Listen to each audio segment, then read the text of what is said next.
Pernah nggak Anda semua itu ketika mau sholat, ketika mau sembahyang, ketika mau doa-doa malam itu selalu merasa ada yang melihat, selalu ada gangguan-gangguan supranatural, misalkan gelasnya jatuh sendiri, misalkan lagi suara-suara yang asing. Terusnya lagi adalah perasaan selalu diintai oleh sosok tidak kasat mata, sehingga Anda itu akan merasa takut ketika mau sholat malam, doa malam, sembahyang malam.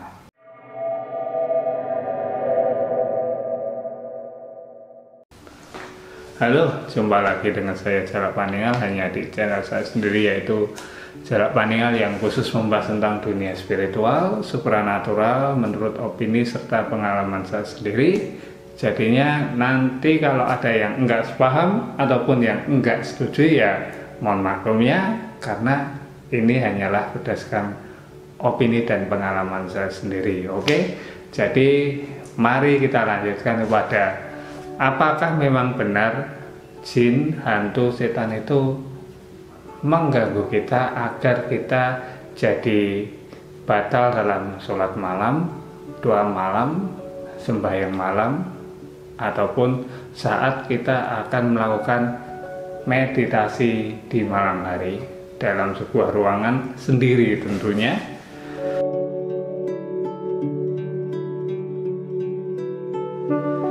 Jadi begini, ketika kita itu sedang sholat, ketika kita itu sembahyang, doa malam, sendirian, seringkali merasakan hal-hal yang mistis, gaib.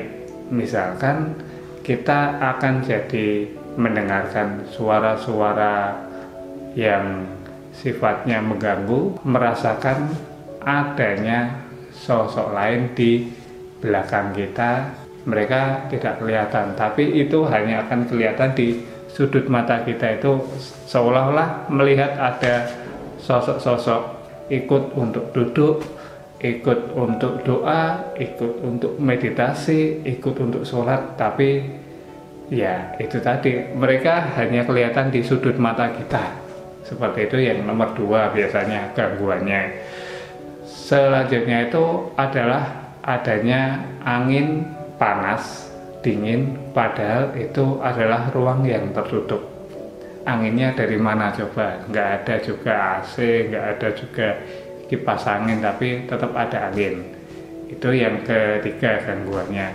Terusnya yang keempat itu adalah perasaan-perasaan merinding dari yang entah tidak kelihatan, itu akan buat kita tiba-tiba merinding semuanya, seluruh badan. Seperti itu tentu juga bisa terjadi.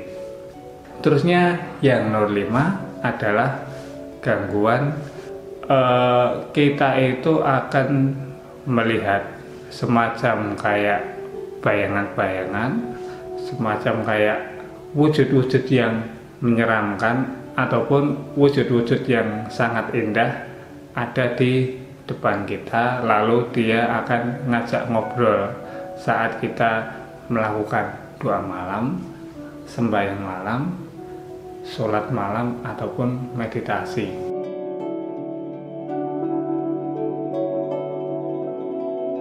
Jawabannya itu benarnya enggak bisa hanya satu. Iya, itu adalah benar dari gangguan makhluk gaib, itu enggak bisa seperti itu.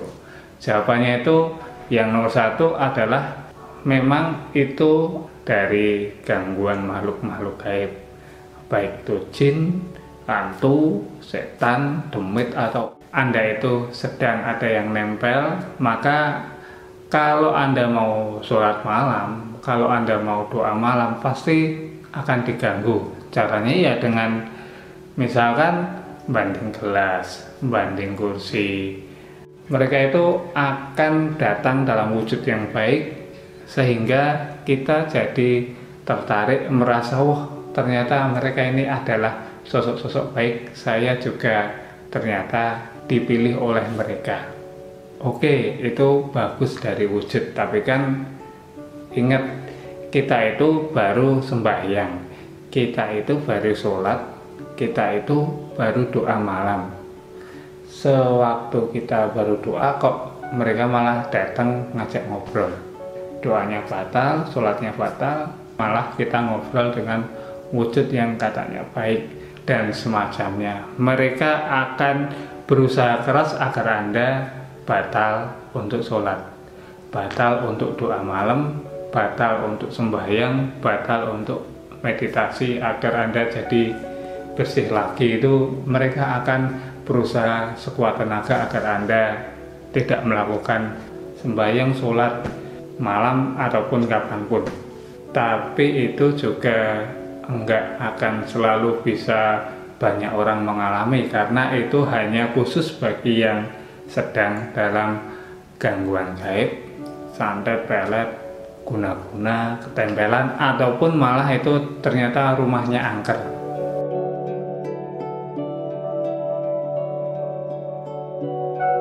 Selanjutnya yang nomor 2 itu adalah yang paling sering terjadi pada banyak orang.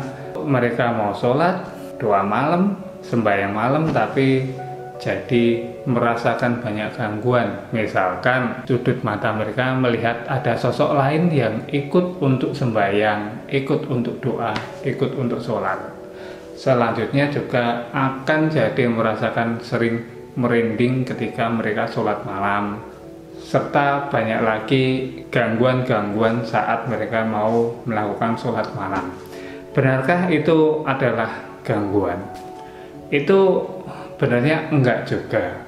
Kalau itu mereka mau ganggu, pasti mereka sudah banting pintu, banting benda, itu jelas-jelas gangguan. Tapi kalau kita hanya merasa, kalau kita hanya melihat dari sudut mata, itu bukan mengganggu.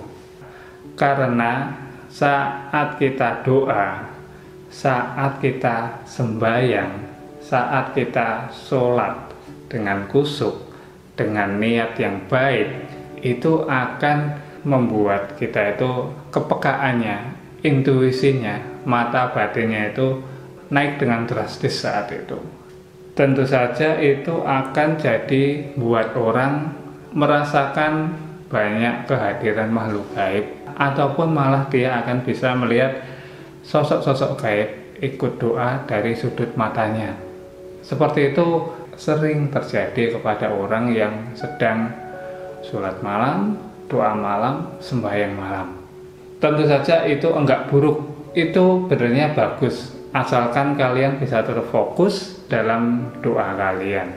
Bagusnya niat Anda, perasaan Anda, doa Anda yang Anda ucapkan itu lebih bisa memancar kepada yang Anda tuju. Jadi kayak gitu, itu jawaban saya. Selanjutnya itu adalah harus bagaimana kalau kita mengalami hal semacam itu. Yang nomor 1, tentu saja jangan panik. Kalau Anda itu baru sholat, ya lanjutkan sholatnya. Kalau Anda baru doa, sembahyang, meditasi, ya lanjutkan saja sampai selesai. Walaupun ada yang ngajak ngobrol dengan wujud-wujud yang baik-baik, Anda harus tetap jalan lurus dalam doa Anda, dalam sholat Anda, tetap harus Anda selesaikan dulu. Semoga ini bisa dipahami. Dan sekian, jumpa lagi di video-video selanjutnya. Jangan lupa like dan subscribe serta share-nya. Rahayu.